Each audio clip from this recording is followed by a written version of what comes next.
തോട്ടിൽ ചെന്നപ്പോഴത്തേന് ധാരാളം ഞണ്ടുണ്ടെന്ന് പറഞ്ഞില്ലേ, അതുപോലെ കേട്ടോ ഒരു ഞണ്ടിനെ കിട്ടി. ചേട്ടാ അതിനെ ഓടിച്ചിട്ട് പിടിക്കും കേട്ടോ. പിടിച്ചു കഴിഞ്ഞപ്പോഴത്തേനാട്ടോ കാണുന്നത് ഇത് പ്രസവിച്ച കേട്ടോ. അതുകൊണ്ട് ധാരാളം കുഞ്ഞുങ്ങൾ കേട്ടോ. ഞാൻ പക്ഷേ ഇത് ആദ്യമായിട്ടോ കേട്ടോ ഞണ്ടിനിങ്ങനെ ഇതുപോലെ കുഞ്ഞുങ്ങളൊക്കെ കാണുന്നു കേട്ടോ. കാരണം ഞങ്ങളുടെ ഇവിടെ തോടൊന്നുമില്ലേ.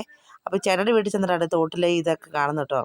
അപ്പോൾ ഇതുണ്ടോ ധാരാളം ഈ ഞണ്ട് കുഞ്ഞുങ്ങൾ ചേട്ടൻ്റെ കൈ കൂടെ ഒക്കെ ഓടുക കേട്ടോ.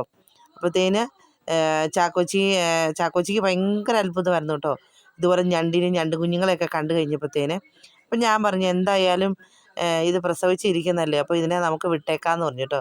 അപ്പോൾ ചേട്ടായി പറഞ്ഞു നല്ല ഒഴുക്കുള്ള വെള്ളത്തിൽ വിട്ട് കഴിഞ്ഞ് കഴിഞ്ഞാൽ ഈ കുഞ്ഞുങ്ങളെല്ലാം ഒഴുകിപ്പോകും കേട്ടോ.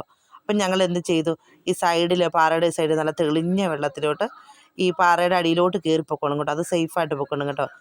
ഞണ്ട് പോകുന്നുണ്ടോ, അതിൻ്റെ അടിയിലോട്ട് കയറി അത് സേഫായിട്ട് അതിൻ്റെ കുഞ്ഞുങ്ങളെ ആയിട്ടിരിക്കട്ടെ. നമ്മളിതിനെ ഉപദ്രവിക്കേണ്ട കാര്യമില്ല കേട്ടോ. അല്ലാതെ വേറെ കുറേ ഞണ്ടിനെ കിട്ടും.